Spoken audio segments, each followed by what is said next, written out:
Pois bem, pessoal, vamos em frente. Então, esse vídeo aqui vai tratar da continuação da nossa série de aulas a respeito da automação pneumática. E hoje, a aula 7, nós vamos falar dos atuadores pneumáticos. Certo? Então, o objetivo dessa aula é justamente apresentar os tipos de atuadores e sua simbologia, certo? Sendo os tipos de acionadores pneumáticos, os motores pneumáticos, desculpa, os tipos de cilindros pneumáticos, os motores pneumáticos, os osciladores e as garras pneumáticas.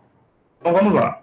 Certo? Como bibliografia principal, a gente ainda está utilizando a bibliografia da Parker, devido à sua facilidade de encontrar no Google, né? Então, se dá um Google lá, você consegue um PDF dessa apostila. Ela está disseminada aí nos nossos meios digitais.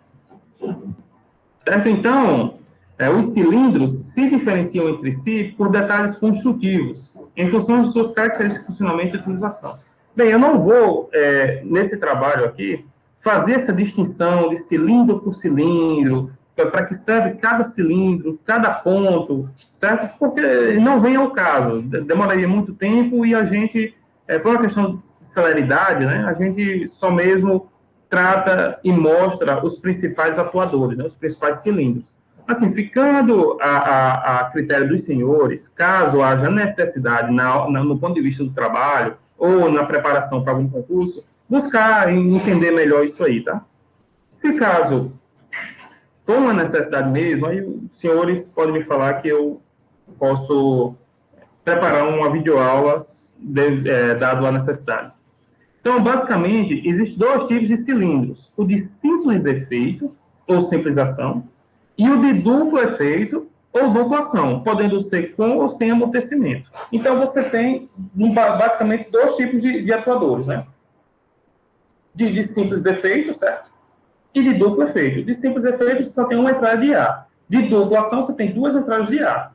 Ponto. Além de outros, né, de construção derivados, como cilindro de dupla ação com haste dupla, cilindro duplex, que é o tandem, cilindro duplex geminado, cilindro de impacto, cilindro de tração por cabos, entre outros. Então, vamos ver aqui, né? Então, ó, por exemplo, esse cilindro aqui é o cilindro simples, certo? No qual ele só tem uma entrada de ar e o retorno dele é por mola. Certo? Porque dependendo do tipo de válvula que você coloca aqui, você tem a entrada de ar e a saída de ar também. Certo? Pela mesma válvula, que é o retorno da válvula. E aí você tem a mola que faz essa pressão de retorno. Certo? Também você tem cilindro de simples ação com ação por mola e retorno por ar comprimido. É o sistema inverso desse aqui. Certo? Não tem mistério nenhum. Você também pode ter o cilindro simples sem ação de mola. Geralmente você tem um peso, né? Uma força externa. Então, quando você já tem uma força externa, um peso na sua haste, não necessita que você faça uma mola. A própria ação do peso, ele já retorna na posição inicial do cilindro, né? Haja vista que a pressão, que o ar sob pressão vai sair desse sistema. E aí você tem cilindro de dupla ação. Pronto, o cilindro de dupla ação você já trabalha com dois sentidos. Você utiliza uma válvula, certo? Que ela tem a ação de enviar um fluido para o avanço e enviar o fluido para o retorno. Então, ele tem duas entradas, certo? E aí você pode ter ele com amortecimento, né? Você garantir o amortecimento. Então, ele é essa simbologia aqui, quando ele é amortecido. Também você pode ter a ação dupla, ou haste dupla, do qual, quando você aciona aqui, você movimenta essa haste e retorna essa. E quando você aciona do outro lado, você movimenta, avança uma haste e retorna a outra, certo? Parecido com o sistema de caixa de direção, né? Se você for fazendo uma analogia aí com a caixa de direção de sistema hidráulico, certo? E aí você tem as guias lineares também, né? Então, as guias lineares, ela pode utilizar um cilindro, uma haste, ou não. Ela pode trabalhar sem haste, apenas com a guia. Certo? Ela tem o mesmo princípio, a mesma forma de trabalho desses tipos de cilindro de dupla ação. E aí você tem o tipo tandem, né? Que aí você tem duas entradas, tá vendo? 4 entradas no total. Então, você tem a entrada de ar, certo? Onde as duas hastes se movimentam. E você tem o duplex geminado, onde você vai ter duas ações distintas num cilindro só. Então, você tem a entrada aqui, certo? Do qual você movimenta ele, e você tem também o retorno, onde você tem esses dois pontos de retorno. Também você tem a ação deles, né? Então, você pode visualizar aqui nessa figura, fica mais fácil da gente ter essa visualização, né? E como funciona esse cilindro duplex. E aí você tem o cilindro duplex geminado, ou múltiplas posições, certo? Basicamente, eu nunca trabalhei com esse. E você tem um cilindro magnético sem haste.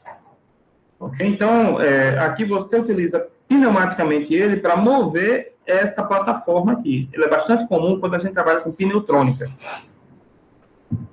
Certo? E o hidrocheck. O hidrocheck também, eu nunca trabalhei com ele, certo?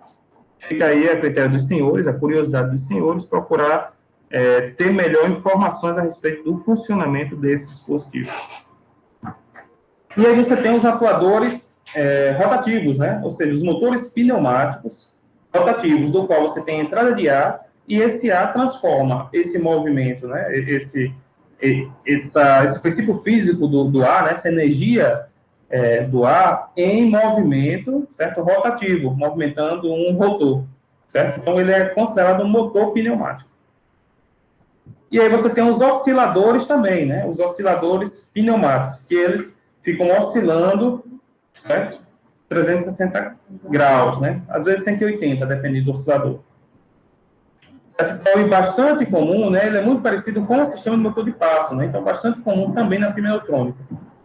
E aí você tem um oscilador de cremalheira peão, certo? Também você tem esse tipo de oscilador aqui, que trabalha no sistema de coroa, de peão, coroa sem fim, né?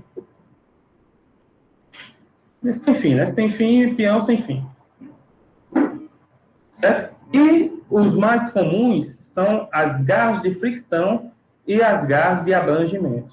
Certo? Então, é bastante comum também o uso desses dispositivos, né, para logística e levantamento de peças. Então, as garras pneumáticas também são atuadores que trabalham com ação pneumática. Certo? Então, próxima aula, veremos os circuitos pneumáticos básicos, né, os mais básicos possíveis, para a gente começar a entrar na automação pneumática, certo? E nos circuitos mais complexos.